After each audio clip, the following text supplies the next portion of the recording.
Ce qui se murmure dans l'ombre des sacristies et l'angoisse qui étreint le cœur des fidèles dépasse de loin les simples échos d'une crise passagère.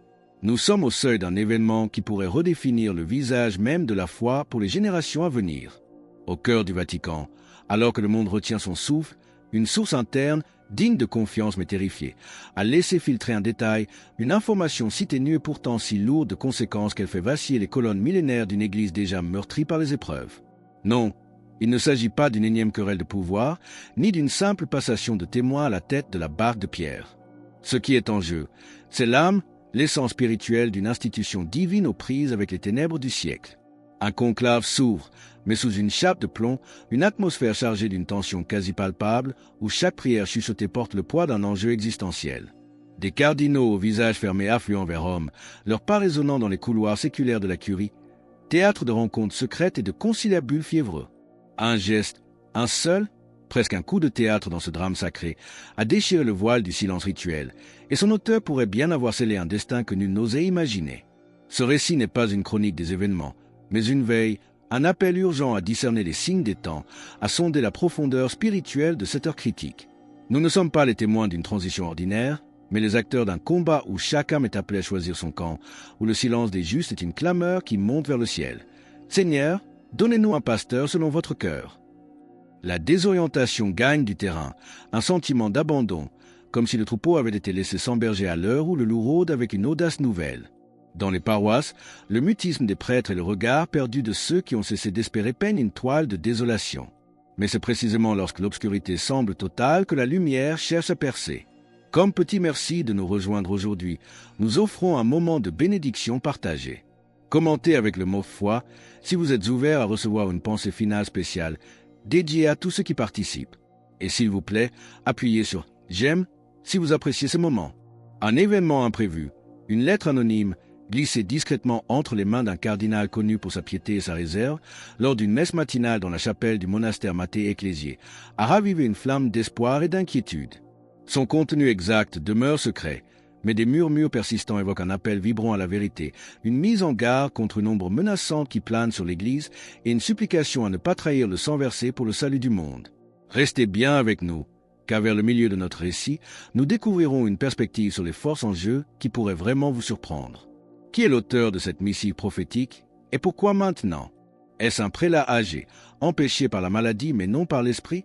Ou une âme contemplative, cloîtrée, ayant reçu une vision dans le secret de son oraison? Peu importe l'origine, le signe est là, indubitable. Une fébrilité spirituelle intense secoue les fondations mêmes de la cité sainte, un pressentiment que l'invisible est à l'œuvre. Et tandis que les princes de l'Église s'apprêtent à faire face à leur conscience et à Dieu, une question brûlante demeure. Sauront-ils écouter la voix qui appelle à un renouveau radical, ou céderont-ils aux sirènes d'un monde qui voudrait une Église à son image et non à celle de son divin fondateur?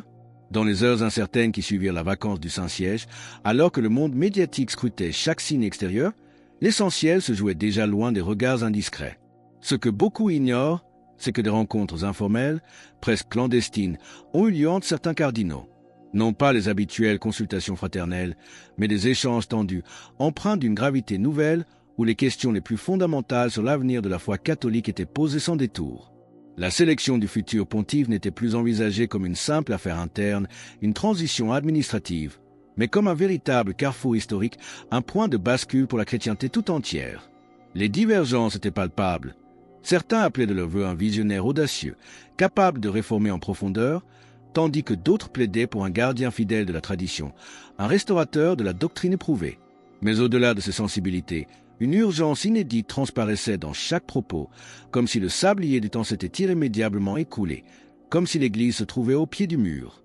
Lors d'une de ces réunions secrètes, un cardinal âgé, réputé pour sa discrétion monacale et sa rigueur doctrinale inébranlable, aurait prononcé des mots d'une force prophétique. Nous ne pouvons plus nous permettre d'élire un visage acceptable pour le monde.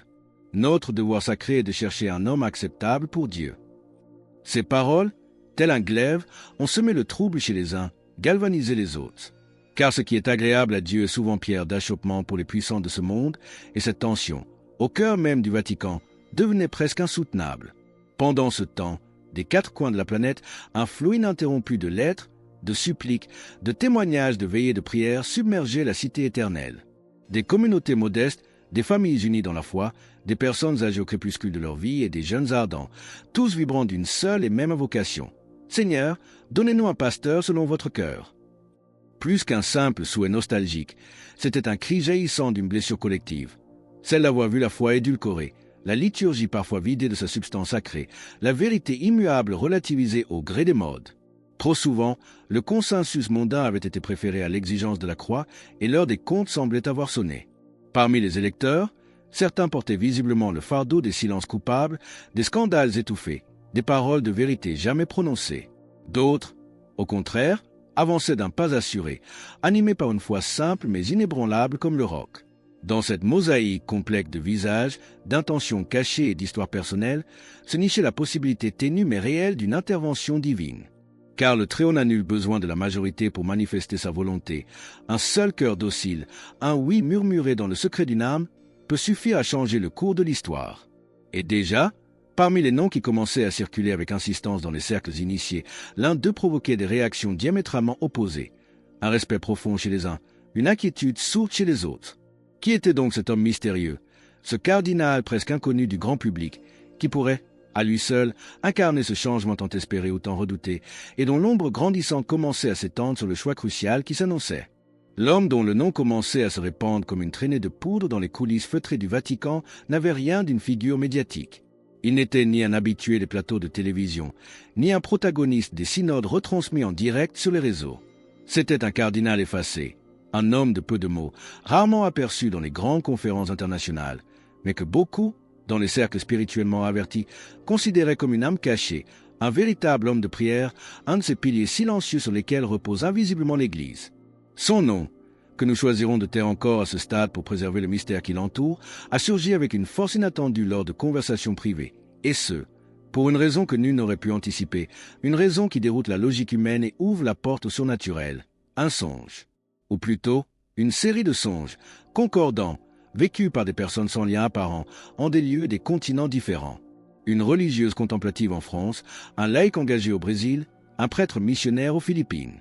Tous, avec une précision troublante, décrivirent le même visage, entendirent les mêmes paroles énigmatiques, perçurent la même lumière singulière émanant de cette figure inconnue. Aucun d'entre eux ne le connaissait personnellement, n'avait jamais croisé son chemin.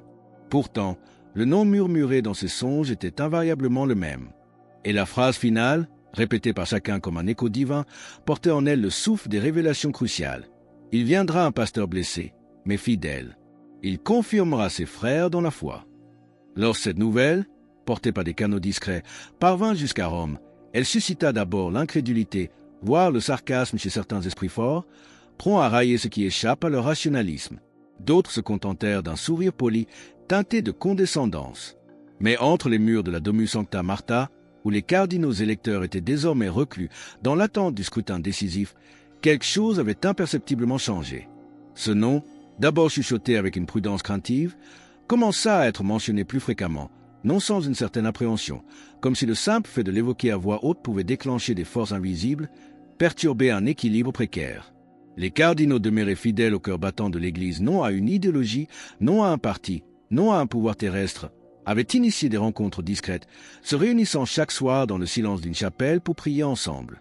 Nulle stratégie électorale, nulle alliance de circonstances ne motivait ces rassemblements. Seule la prière, dépouillée et ardente, les unissait.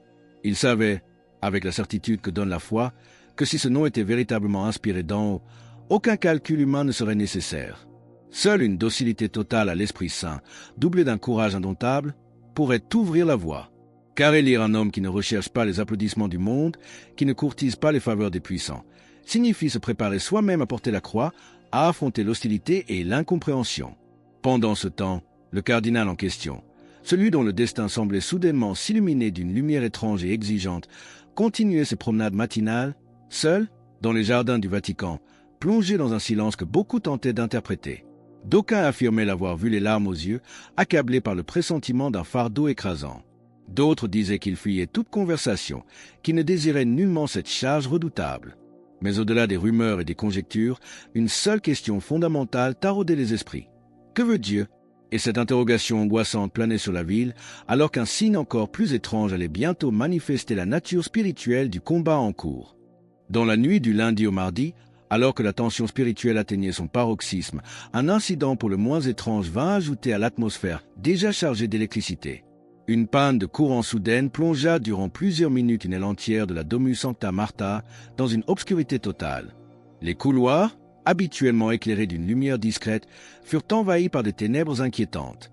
Plusieurs cardinaux, saisis d'effroi, rapportèrent avoir entendu distinctement, au même instant, un son semblable à une plainte, un gémissement étouffé, semblant provenir de la direction de la chapelle.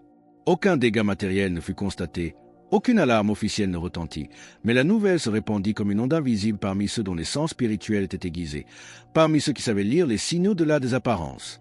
Le combat n'était décidément pas seulement visible, il se déroulait aussi sur des plans subtils, dans une lutte acharnée entre la lumière et les ombres. L'un des doyens du Sacré Collège, un homme d'une vaste culture et d'une spiritualité éprouvée, aurait confié à voix basse à un confrère, le visage marqué par la gravité.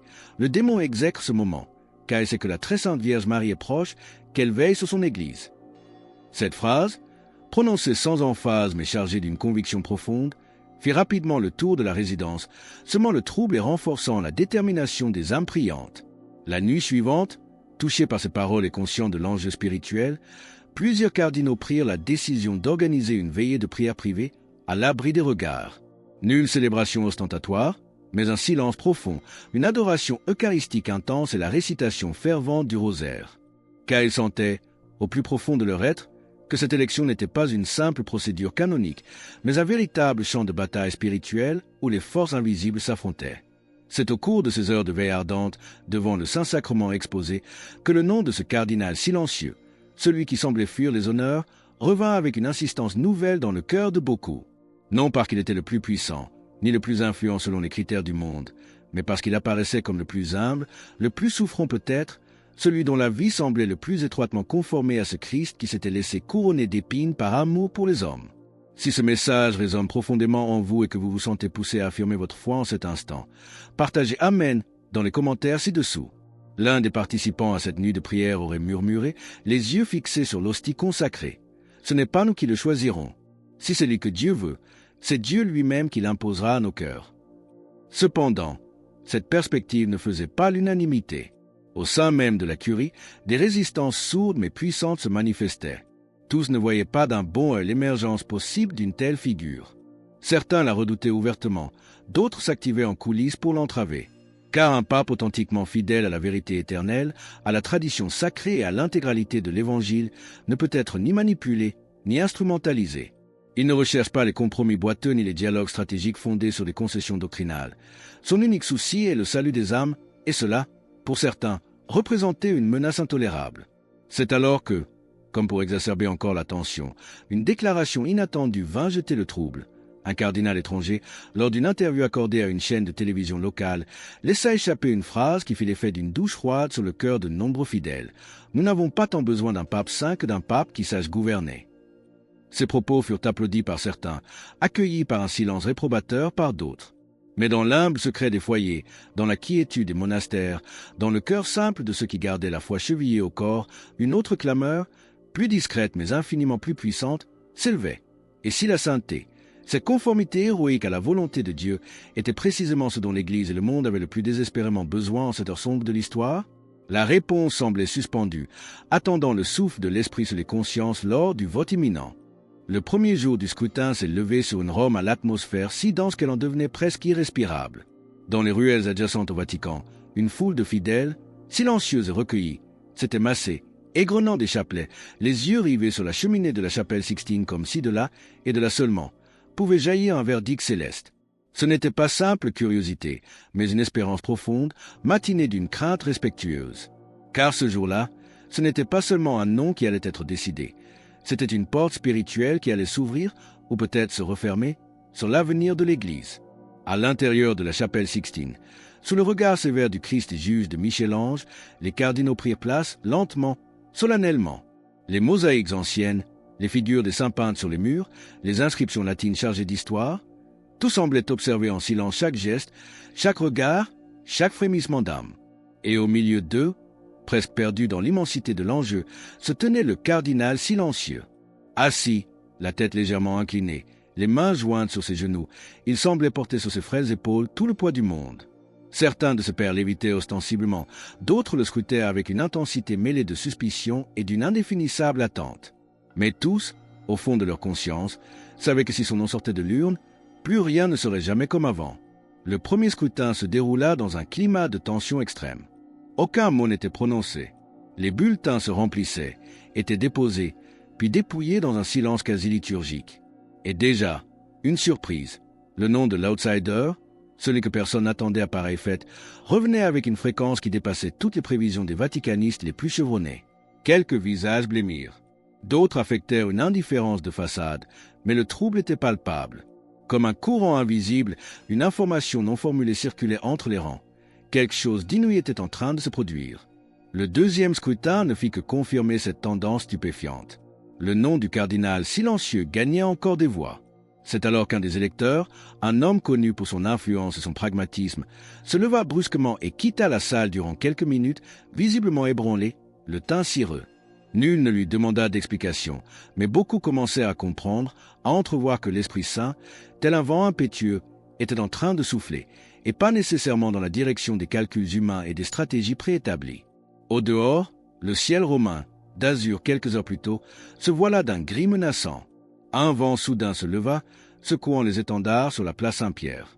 Mais c'est dans le secret des cœurs en prière que le véritable séisme spirituel se faisait sentir.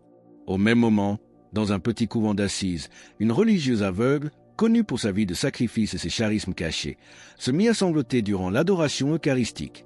Elle murmura des paroles entrecoupées de larmes, que son confesseur, alerté, s'empressa de transcrire avec une urgence fébrile. Il va venir un pape qui ne sera pas aimé du monde, mais il sera véridique et il portera avec lui le glaive de la parole de Dieu. De retour dans la chapelle Sixtine, lors du troisième vote, le nom s'imposa avec encore plus de netteté. Pas encore la majorité qualifiée des 2/3, mais avec une force telle que nul ne pouvait plus l'ignorer. C'est alors que se produisit un fait sans précédent. Un des cardinaux les plus respectés pour sa sagesse et son intégrité se dressa et, d'une voix claire qui résonna sous les voûtes séculaires, lança cet appel. « Mes frères, je vous en prie, ne choisissons pas avec la peur. Si c'est la vérité qui nous appelle, répondons-lui avec courage. » À cet instant précis, plusieurs cardinaux éclatèrent en sanglots, non de faiblesse, mais d'une émotion libératrice, comme si un poids venait de leur être ôté. Le choix devenait de plus en plus clair. Mais que se passerait-il lors du scrutin final, lorsque la décision ne pourrait plus être reportée et que chaque conscience serait seule face à Dieu et à l'histoire? Le lendemain matin, Rome s'éveilla enveloppée d'un silence irréel, non pas le calme apaisant d'une ville endormie, mais cette quiétude pesant qui précède les événements décisifs, ce qui marque une rupture, un avant et un après. Dans la chapelle Sixtine, les cardinaux se préparaient pour ce qui pourrait être l'ultime session de vote. Sur de nombreux visages, une transformation était perceptible. La nuit avait été longue pour tous.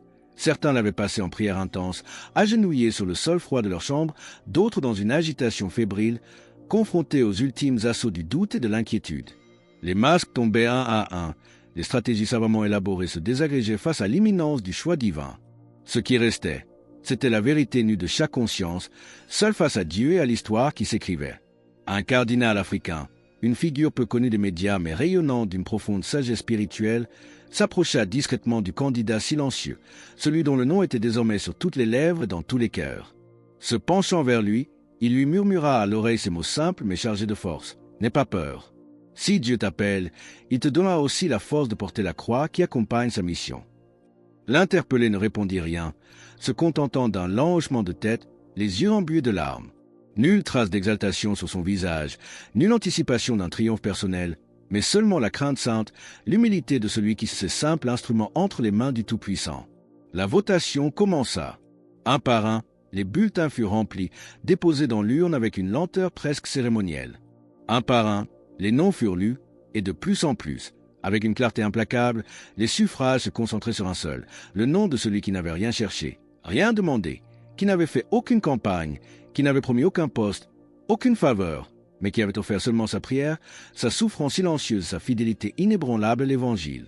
Puis, soudain, le moment tant attendu et redouté arriva, le nombre requis de voix fut atteint. Une majorité écrasante.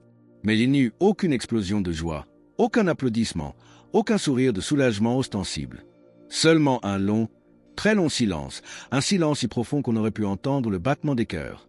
Certains cardinaux inclinèrent la tête en signe de soumission, d'autres fixaient le sol, comme écrasé par la solennité de l'instant. C'était comme si chacun, au plus profond de son âme, avait perçu qu'un événement bien plus grand que venait de se produire, qu'une porte mystérieuse était ouverte ou peut-être fermée sur l'avenir. Pour rejoindre notre communauté et ne manquer aucune histoire inspirante, pensez à cliquer sur « J'aime » et à vous abonner. L'élu resta immobile pendant plusieurs instants, comme figé dans le temps, puis il se leva lentement, avec une dignité empreinte d'une immense tristesse. D'un geste sobre, il retira l'anneau épiscopal de son doigt, symbole de son ministère passé, et le déposa délicatement sur l'autel de la chapelle. Puis, d'une voix à peine audible mais qui transperça le silence, il prononça ces paroles. « Je n'apporte rien. Je recevrai tout du Christ. » Des mots d'une simplicité désarmante, mais qui, en cet instant précis, transformèrent l'atmosphère de la pièce. Un cardinal âgé, assis non loin de là, éclata en sanglots silencieux, le visage caché dans ses mains, murmurant entre deux hoquets. « C'est lui, c'est bien lui !» Quelle serait la première parole publique de cet homme choisi par le ciel, et comment le monde accueillerait-il celui qui s'annonçait non comme un réformateur politique, mais comme un témoin radical de la croix? Quelques minutes plus tard à peine, une colonne de fumée blanche, dense et joyeuse, s'éleva de la cheminée de la Sixtine, montant droit vers le ciel de Rome. Sur la place Saint-Pierre, et bien au-delà, dans le monde entier suspendu à cet instant, une clameur immense retentit. Mais ce n'était pas l'explosion de joie exubérante qui accompagne souvent les victoires politiques ou les triomphes humains. C'était autre chose, une vague de prière, un océan d'âmes qui, spontanément, tombait à genoux, le visage baigné de larmes, récitant des « Je vous salue Marie » et des « Notre Père ». Car les cœurs simples, ceux qui veillent dans la foi, avaient compris. Ce n'était pas un stratège qui avait été choisi, ni un diplomate habile pour plaire aux médias. C'était un pasteur, peut-être celui destiné au calvaire, qui avait été donné à une église en quête de repères. Le nouveau pontife apparut enfin au balcon de la basilique. Son pas était lent, presque hésitant, son regard humble, ses mains jointes avec ferveur. Il n'y eut pas de saluts expansifs, pas de paroles immédiates, seulement le silence. Un silence qui, paradoxalement, parlait avec une éloquence inouïe, un silence qui semblait embrasser la foule et le monde, un silence qui criait la présence du sacré. Sur la place, les visages étaient trompés de larmes, non pas des larmes d'un enthousiasme passager, mais celles d'une commotion profonde, d'un sentiment ancestral et puissant de retour, comme si, après un hiver spirituel long et rigoureux, l'Église recommençait enfin à respirer l'air pur et vivifiant de la vérité. Lorsqu'il prit enfin la parole, sa voix était posée, calme, mais d'une fermeté qui ne laissait place à aucune ambiguïté. Il ne commença pas par les remerciements d'usage, comme le font habituellement les élus. Il ne parla pas de programmes pastoraux ou de grandes réformes structurelles. Il dit seulement, et ces mots résonnèrent comme un coup de tonnerre dans un ciel serein, « Frères et sœurs, je n'ai rien d'autre à vous offrir que Jésus-Christ, et Jésus-Christ crucifié. Je ne viens pas pour consoler le monde dans ses illusions, mais pour le réveiller de sa torpeur. » Un frisson parcourut la foule. Ce n'était pas le style policé d'un homme de dialogue et de compromis. C'était le ton de celui qui a lutté avec Dieu dans la nuit, comme Jacob autrefois, et qui emporte les marques sacrées dans sa chair et dans son âme.